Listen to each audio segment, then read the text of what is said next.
South Beach. Remember this in game one. Al Horford knocks down the three, goes down to one knee with the timeout sign. Gabe Vincent knocking down his third three here. Jimmy Butler moonwalks back to half court. What does he do? Takes the knee. He's a habitual line stepper. Some men aren't looking for anything logical, like money. They can't be bought, bullied, reasoned, or negotiated with. Some men just want to watch the world burn.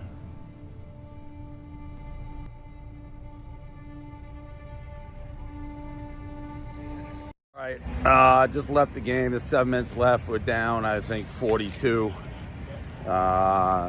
Scrubs are in the game. Scrubs have been in the game since tip-off. Let's be honest. Let's be very honest with ourselves. The Cancun matchup that seemingly everybody wants, as per the NBA media, should be pretty interesting. LeBron has a better chance coming back 0-3 there than against the Nuggets. Look at these odds. Y'all couldn't even give them 10%. I'd say any NBA team has at least a 10% chance of beating the other, no matter how good they are. But my God, 3%? Boy, I've been sick to my fucking stomach watching you imbeciles type things. Where the dog at I've been hearing so much about in the Celtics crew? Where is it at? What the dog doing? Joe Mazzulla took accountability for the Celtics Game 3 loss. I just didn't have them ready to play. I didn't put them in the right mentality to be ready. Why do you have to put NBA professionals in the right mentality to be ready? I bet he gets fired for it. Watch they fire him. Yet another NBA coach vacancy due to player effort and wanting to be there. This man Jimmy has destroyed 2 NBA organizations in the same playoffs. And I'm going to discuss how he did it. But first, look at Magic Johnson's tweet. In my 44 years of being associated with the NBA, I never thought I'd see a Boston Celtics team, a franchise with 17 championships, quit. That's the problem right there. It's not Eric Spoelstra, even though he's been amazing. He's been the best coach in the NBA in these playoffs. It's not the adjustments that have been made. It's not Jimmy Butler himself. It's not Bam Adebayo. It's none of those things. It's that they quit. There's nothing to talk about when it comes to the X's and O's because all I see are L's on the board all over the place. I've seen too many blowouts happen in these playoffs. Suns against the Nuggets final game was a blowout. 76ers got blown out.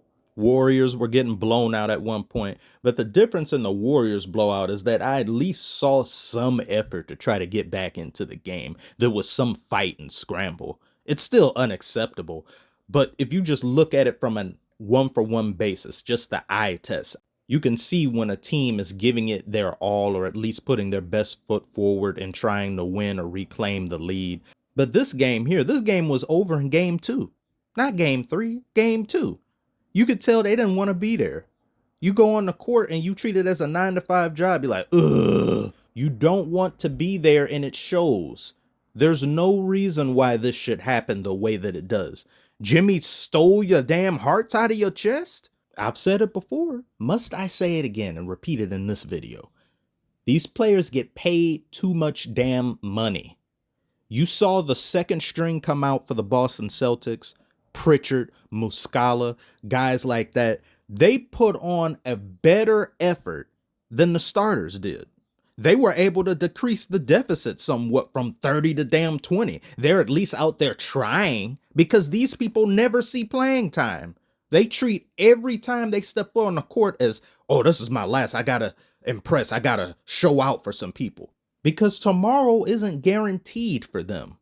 When you sign people to $150 to $200 million contracts and things guaranteed, this isn't the NFL where it can be stripped away or taken away. When you see that much money, mentally, you're just going to switch off. And it's like, oh, so I'm getting it either way, no matter what happens?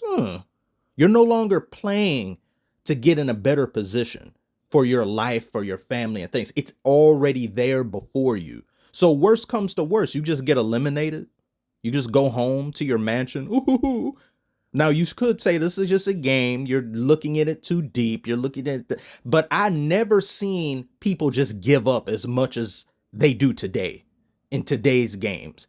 10 years ago, 20 years ago, I've never seen that back then. Now, every other game is giving up. The Lakers, they didn't give up. They just got outplayed. This is giving up. This was a sus team from the start of the playoffs to now. And they went up against a choke team in the 76ers, were the two biggest chokers in the league on one team, Embiid and Harden. So you've got chokers against sus. Who do you think is going to win? Well, I guess sus will end up winning at the end of the day because the chokers can't be bothered to do anything but choke on chicken bones. Your two-star players in a crucial Game 3 didn't show up.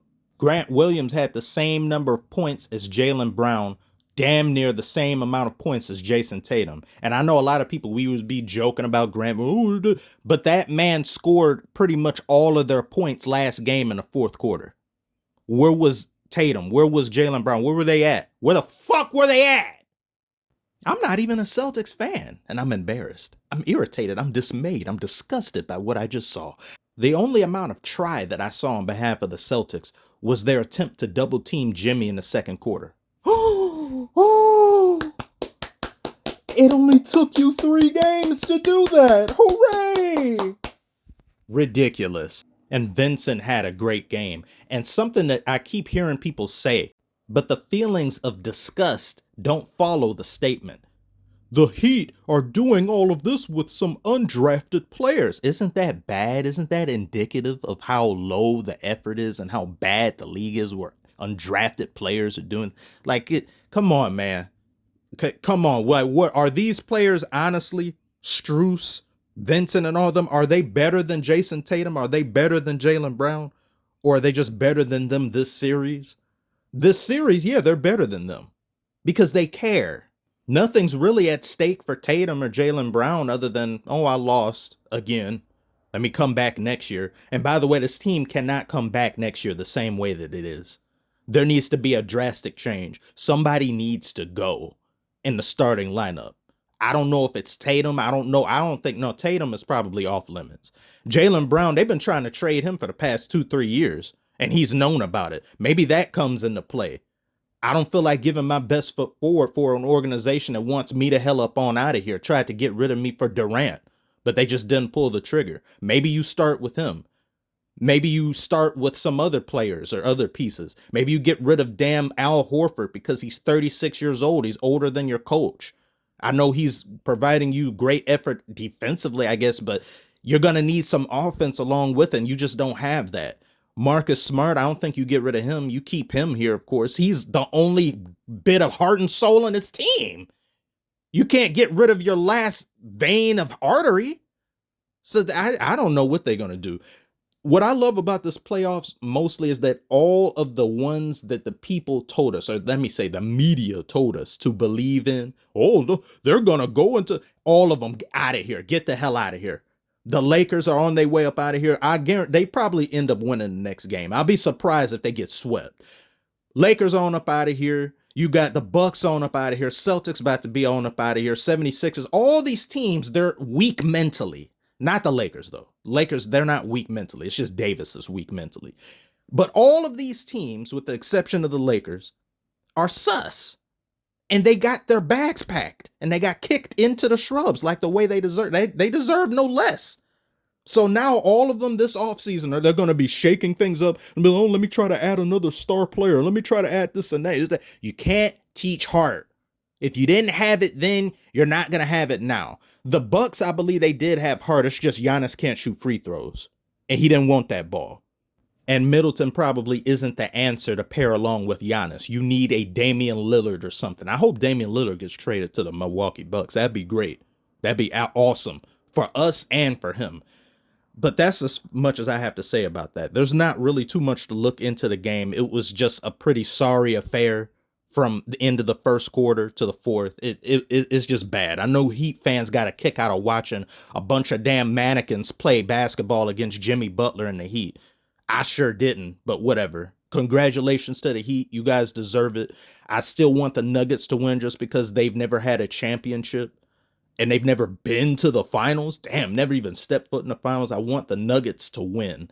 I want Jimmy to get his ring. Either way, I'm fine with either one because I'm pretty sure the Nuggets can come back. They can come back next season. They'll be even better than they are. So either way, I'm fine with whoever ends up winning these finals this year. So thank you so much if you've made it this far. Does any of what I say ring true? You think there's an argument to be made? You think I'm looking at it too deep? Am I complaining too much? Comment below, let me know. Like, comment, subscribe if you're new. We're going to do amazing things here. Thank you so much for watching. I'll see you on the next one.